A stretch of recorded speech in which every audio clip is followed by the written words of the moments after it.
আসসালামু আলাইকুম সবাইকে। ট্রেনিং লার্নিং ভিক্টোরিয়া ইতিহাস প্ল্যাটফর্ম থেকে সবাইকে জানাই স্বাগতম। আমি আজ আপনাদের সামনে ছোট্ট একটি ভিডিও নিয়ে উপস্থিত হয়েছি।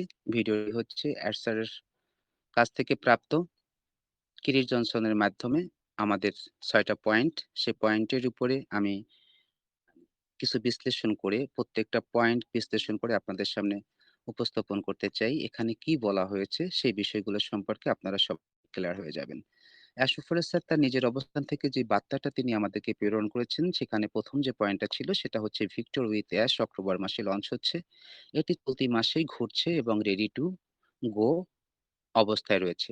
এ সম্পর্কে যদি আমরা বিশ্লেষণ করি যে ১ম যে কথাটা বলা হয়েছে সেখানে আমরা এভাবে উপস্থাপন করতে পারি, জীবনে সফল হতে এবং ব্যবসায় জয়লাভ করতে হলে পুনরায় সেট করতে হয়, পুনরায় মনোনিবেশ করতে হয়।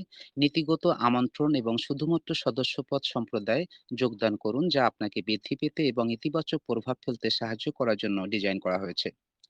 অক্টোবর ২০২৫ অসাধারণ কিছু আসছে। victoryWithAsh.com এর লঞ্চের জন্য আমাদের সাথেই থাকুন। এই কথাটা এই পয়েন্টের উপরেই ভিত্তি করে আমরা উপস্থাপন করতে পারি। ২য় পয়েন্টে এখানে বলা হয়েছে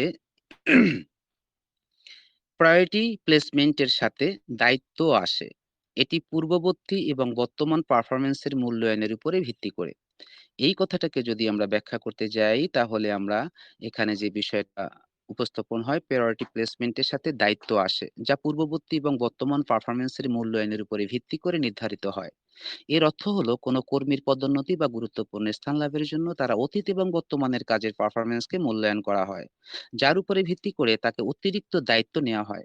পূর্ববর্তী পারফরম্যান্স একজন কর্মীর পূর্বের কাজের রেকর্ড, যেমন তিনি অতীতে কি কি ভালো কাজ করেছেন তা বিবেচনা করা হয়। বর্তমান পারফরম্যান্স হিসেবে যদি বলা হয়, বর্তমানে তিনি কেমন পারফরম্যান্স করছেন তার দক্ষতা, কাজের প্রতি মনোযোগ এবং অন্যান্য বিষয়ে মূল্যায়ন করা হয়। অতিরিক্ত দায়িত্ব সেই হিসাবে যদি বলা হয়, এই মূল্যায়নের ভিত্তিতে তাকে নতুন এবং অতিরিক্ত দায়িত্ব নেওয়া হয়, যা তার ভবিষ্যৎ বিকাশে সহায়ক হতে পারে। এই হিসেবে আমরা এখানে বলতে পারি যে কি পারফরম্যান্স ইন্ডিকেটর এর ভূমিকা। এই প্রক্রিয়া কর্মীর পারফরম্যান্স পরিমাপের জন্য কি পারফরম্যান্স ইন্ডিকেটর কেপিআই ব্যবহার করা হতে পারে, যা একটি নির্ভরযোগ্য ফলাফল প্রদান করে। নাম্বার ৩ যে পয়েন্টটা এখানে উপস্থাপন করা হয়েছে, ৩ নম্বর পয়েন্টের ভিতরে সুন্দর করে বলা হয়েছে যে প্ল্যাটফর্ম সম্পূর্ণ প্রস্তুত।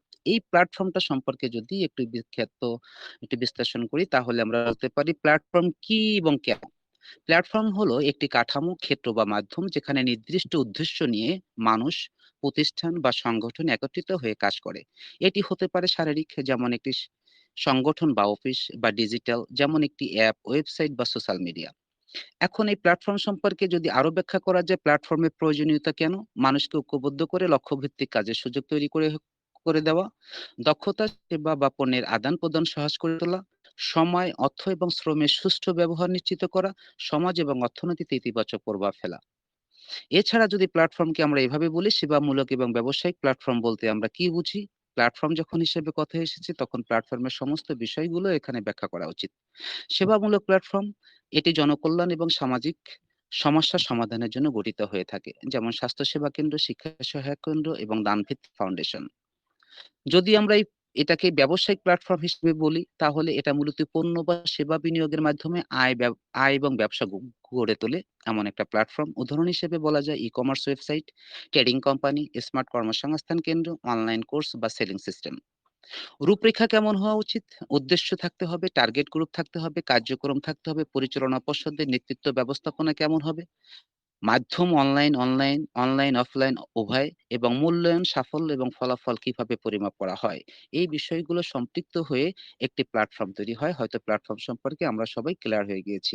৪ নম্বর পয়েন্টটিতে সম্পর্কে বলা হয়েছে এক্সিকিউটিভ ট্রেনিং বিশ্বমানে সাজানো হয়েছে।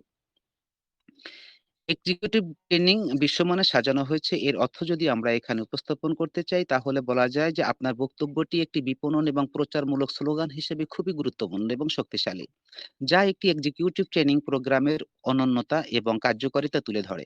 এই ধরনের সাহসী দাবিগুলো সম্ভাব্য অংশগ্রহণকারীদের মনোযোগ আকর্ষণ করতে পারে এবং তাদের মনে একটি দৃঢ় প্রভাব ফেলতে পারে। এর পিছনে মূল ধারণাগুলো হলো বিশ্বমানের প্রযুক্তি, বিশ্বমানভাবে সাজানো। বিশ্বমানের ভাবে সাজানো কথাটি বোঝানো যে প্রশিক্ষণটি আন্তর্জাতিক মান বা সেবা অনুশীলন অনুসরণ করে তৈরি করা হয়েছে। অ্যাওয়ার্ড উইনিং মান এটি কেবল ভালো নয়, বরং এটাই উচ্চমানের যে এটি পুরস্কার জেতার যোগ্য, যা এর গুণগত মানকে বিশেষভাবে তুলে ধরে। অস্কারের থেকেও ভালো, এই তুলনাটি অত্যন্ত প্রভাবশালী এবং সৃজনশীল। এটা বোঝার যে এই প্রশিক্ষণ শুধুমাত্র বিনোদন বা শিক্ষণের প্রশিক্ষণ নয়, বরং নেতৃত্বে জীবনে দীর্ঘস্থায়ী এবং গভীর প্রভাব ফেলবে, যা অস্কারের মতো পুরস্কারের চেয়েও বেশি গুরুত্বপূর্ণ এখানে বলা হয়েছে।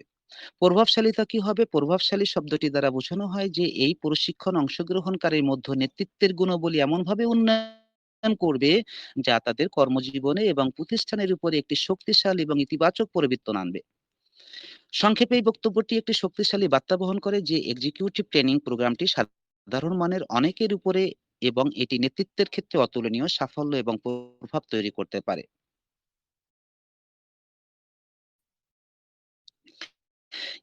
এরপরে যে পয়েন্টটা রয়েছে সে পয়েন্টের উপর ভিত্তি করে রয়েছে। এই পরবর্তী ধাপটি একটি সম্পূর্ণ চূড়ান্ত সিদ্ধান্ত। অ্যাশ সবাইকে উপস্থিত থেকে উৎসাহী করেছেন এবং গ্রহণ করতে এবং আনন্দের সাথে যুক্ত হতে তিনি বলেছেন। এ সম্পর্কে যদি আমরা এখানে বিস্তারিত আলোচনা করতে চাই, এই উক্তি থেকে আমরা আসি অ্যাশ একজন ব্যক্তি যিনি ভিক্টর ইতিহাস এবং অনপেসিভ কোম্পানির মালিক এবং তিনি পরিচালক পর্ষদের ডাইরেক্টর। সবাইকে কোনো একটি চূড়ান্ত সিদ্ধান্ত নিতে তিনি উৎসাহিত করেছেন। তিনি সবাইকে সেই সিদ্ধান্ত গ্রহণ করতে এবং আনন্দের সাথে সেটিকে অংশগ্রহণ করতে বলেছেন। এই বিষয়টি এমন একটি গুরুত্বপূর্ণ পদক্ষেপের দিকে ইঙ্গিত করে, যেখানে সকলের অংশগ্রহণ এবং সমর্থন প্রয়োজন। চূড়ান্ত সিদ্ধান্ত হিসেবে একটি গুরুত্বপূর্ণ এবং চূড়ান্ত সিদ্ধান্ত নেওয়া হয়েছে এবং এরশাদ সম্ভবত যে সিদ্ধান্তটা তিনি নিয়েছেন, যিনি এই সিদ্ধান্ত নিতে সবাইকে উৎসাহিত করছেন, তিনি হচ্ছেন আমাদের কোম্পানির সিইও মিস্টার ইয়াসুফ স্যার। গ্রহণ করতে এবং আনন্দের সঙ্গে যুক্ত হতে এই আহ্বানটি বোঝানো হয়েছে যে সবাই যেন এই সিদ্ধান্তটি আনন্দের সাথে গ্রহণ করে এবং এতে স্বয়ংক্রিয়ভাবে অংশগ্রহণ করে। এরশাদের লাস্টে যে বার্তাটা ছিল সেটা ছিল হচ্ছে এটি সম্পূর্ণ ১০০% ফ্রি। অর্থাৎ এখানে বলতে চেয়েছেন এটা হচ্ছে এরশাদের ব্যক্তিগত অবস্থান থেকে আমাদের জন্য একটা উপহার। এখানে কোনো টাকা বা এখানে কোনো রকমের অর্থনৈতিকভাবে কোনো কিছু ক্রয় করা বা বিনিয়োগ করার কোনো অপশন নাই। এরশাদ তার নিজের ব্যক্তিগত অবস্থান থেকে আমাদের উপহার হিসেবে তিনি ১০০% ফ্রি করে দিয়েছেন ভিক্টর উইথ অ্যাশে প্রবেশ অধিকার। এই বিষয়টা সম্পূর্ণভাবে হয়তো আপনারা বিস্তারিত বুঝতে পেরেছেন। যদি ভিডিওটা আপনাদের ভালো লেগে থাকে তাহলে সাবস্ক্রাইব, লাইক, শেয়ার করার জন্য বিশেষভাবে অনুরোধ করছি। ধন্যবাদ সবাইকে।